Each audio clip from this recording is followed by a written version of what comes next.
Terdapat tiga latar belakang kajian ini, iaitu berlakunya pencemaran udara disebabkan aktiviti manusia. Pencemaran udara memberikan kesan negatif kepada alam sekitar termasuklah kesihatan manusia.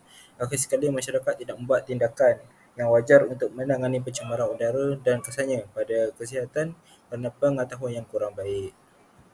Penyataan masalah pencemaran udara telah memberi kesan pada kesihatan manusia terutama sistem respirasi seperti batuk dan sesak nafas. Pengetahuan yang kurang dalam pencemaran udara menyebabkan masyarakat tidak mengambil tindakan yang sewajarnya untuk menghadapi kesan pencemaran udara. Seperti walaupun sudah ada kempen tentang mengetahui tentang pencemaran udara, tapi masyarakat tidak mencegahnya dengan baik.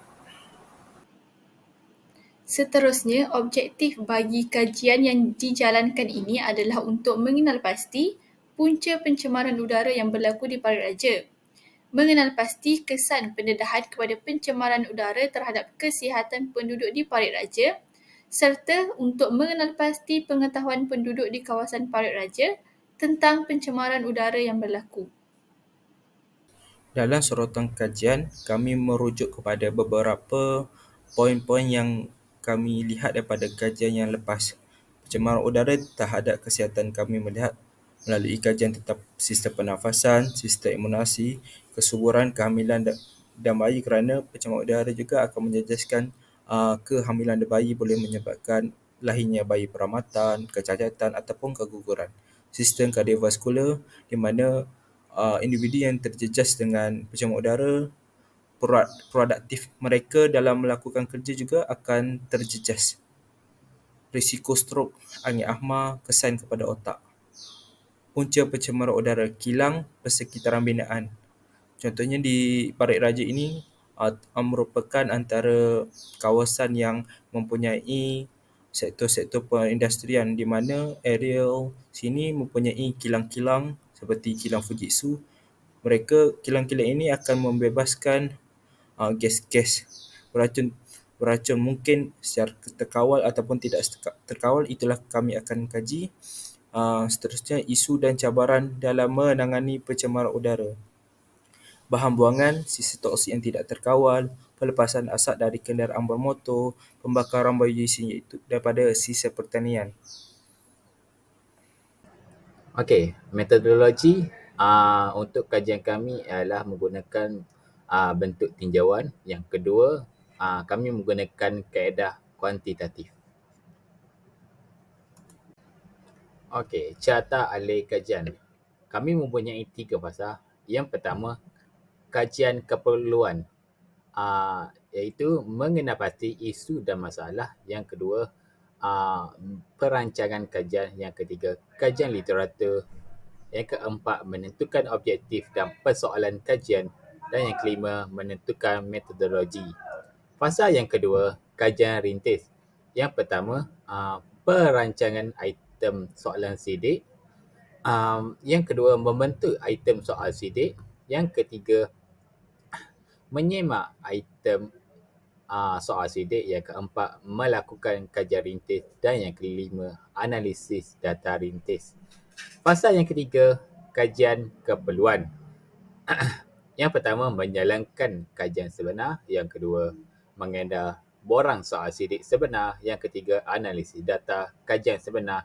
Yang keempat, hasil dapatan kajian sebenar. Dan yang kelima, perbincangan cadangan dan kesimpulan.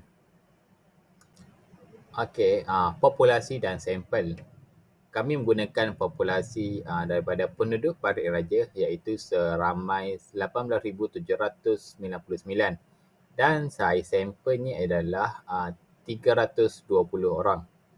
Data yang diperolehi adalah daripada laman web zoojiworld.com.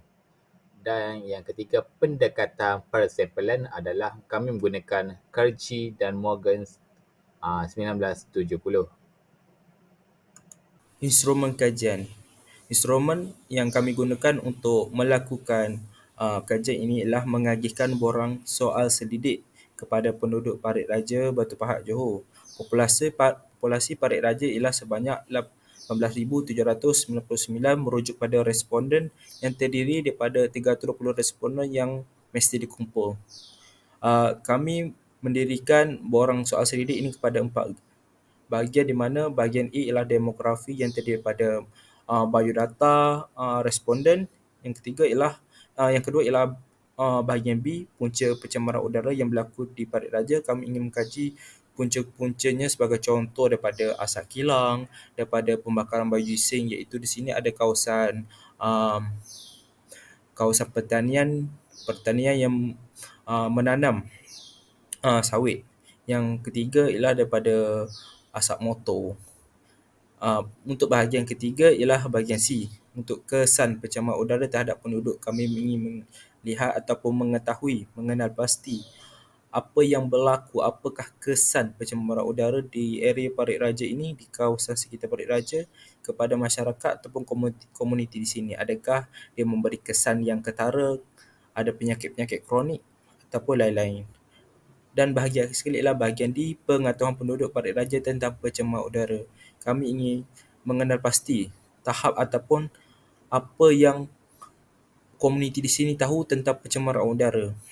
Adakah ia begitu asas ataupun mereka mengetahui perkara ini dengan baik tapi tidak mengamalkan ataupun tidak mencegah pencemaran udara. Proses pengumpulan data bagi kajian ini adalah dengan menggunakan kaedah kuantitatif. Kaedah kuantitatif ini adalah kaedah mengumpulkan data mentah dalam bentuk angka ataupun statistik. Oleh itu, pengumpulan data mentah ini adalah melalui kajian soal selidik secara dalam talian dengan menggunakan Google Form.